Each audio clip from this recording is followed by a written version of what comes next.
I don't know how to start this without sounding insane, but maybe insanity is the only word that makes sense now. If you're watching this, promise me one thing: never step foot inside an abandoned convent. I used to think those stories were exaggerated, urban legends passed down to scare kids away from trespassing. But then I found myself standing at the gates of one. The villagers called it the Silent House of God. That alone should have been enough to keep me away. The convent was isolated from the world, perched at the edge of a rotting forest. The road to it was nothing but dirt and dead leaves, and even the birds refused to sing there. The closer I walked, the quieter everything became, until the only sound was the crunch of gravel under my boots and the steady beat of my heart, too loud in the stillness. The building itself was a corpse. Its stone walls were cracked and weathered, ivy clinging like veins to its surface. The windows, what little glass remained, were black, reflecting no light, almost as if the place absorbed it. There was a heavy wooden door at the front, nailed shut with planks so old they looked brittle, yet for some reason I felt that if I pushed, it would open. And so I did. Inside, the air hit me like a wall. Damp, stale, with the faint stench of mold and something metallic, like dried blood. My flashlight cut through the darkness, landing on rows of pews covered in dust and cobwebs. Statues of saints stood against the walls, but their faces were disfigured, worn away by time or something else.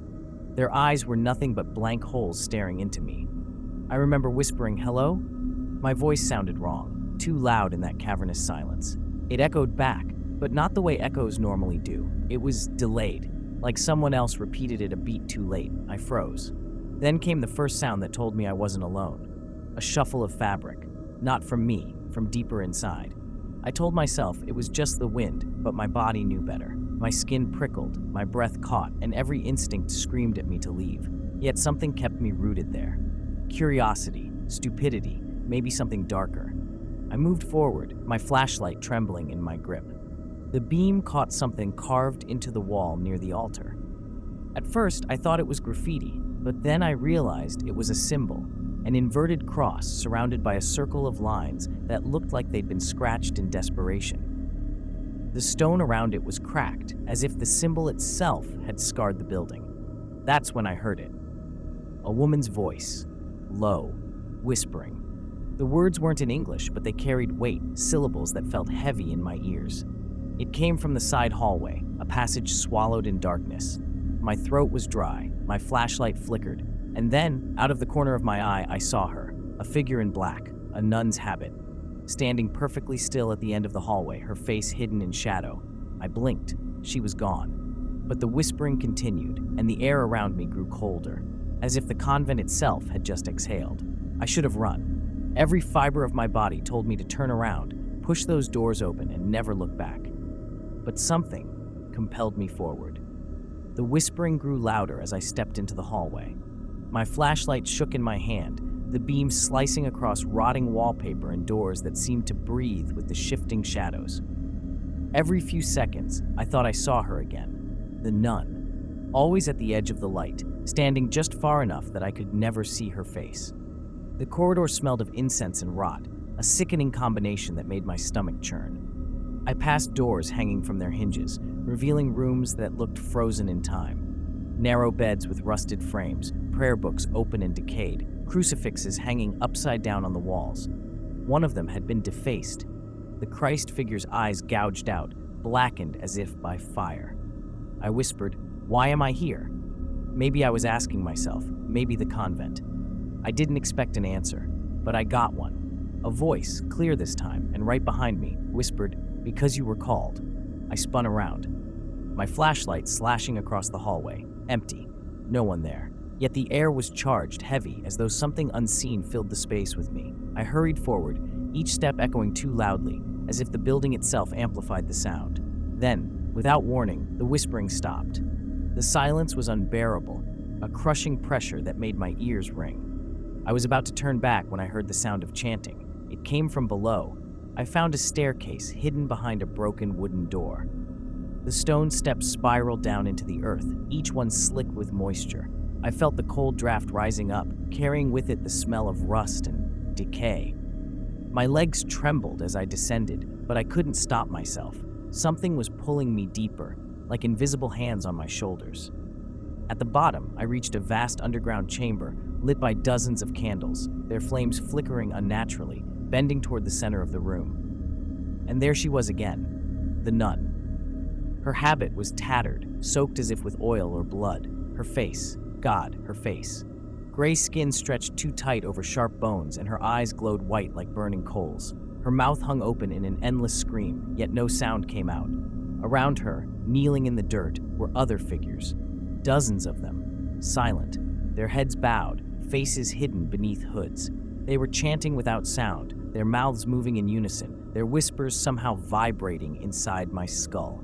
I couldn't breathe. My chest felt crushed, my heart pounding against my ribs like it wanted to escape. The nun turned her head toward me, slowly, as if her neck might snap with the effort, and when her gaze locked onto mine, every candle went out. The chamber was plunged into blackness, and in that suffocating dark, the chanting didn't stop. It was inside my head now, louder, clearer. Words I didn't understand, but my body reacted. My skin burned, my vision blurred, and I dropped my flashlight. And then a hand touched my shoulder.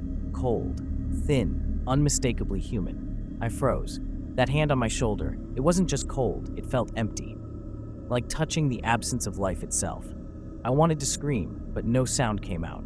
My throat tightened as if invisible fingers gripped it. Slowly, I turned my head, praying to see nothing. But the moment I did, the glow of two pale eyes burned through the dark.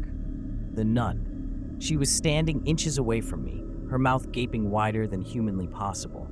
It wasn't just an open mouth, it was a void. A black, endless chasm, pulling the air around it, drawing in the candle smoke, even dragging at my breath. I stumbled back, gasping, but the ground beneath me shifted.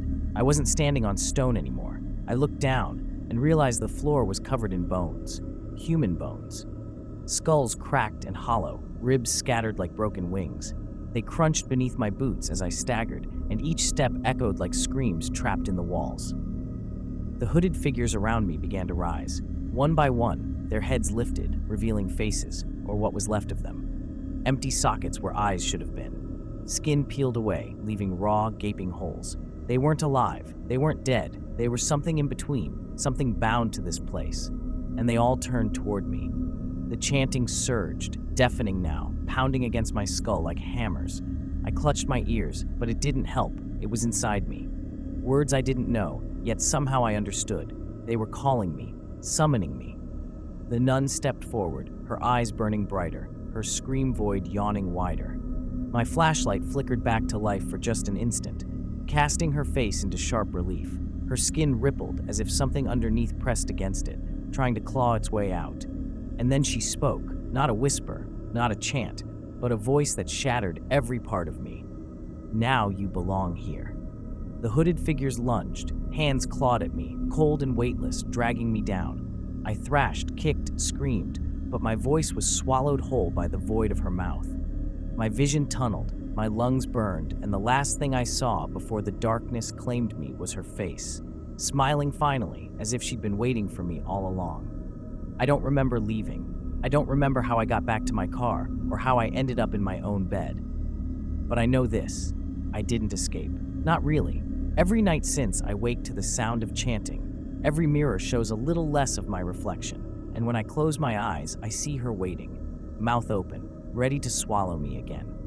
So if you're listening to this, don't go near the convent, because once it sees you, it never lets you go. Subscribe to Horror Story Bar.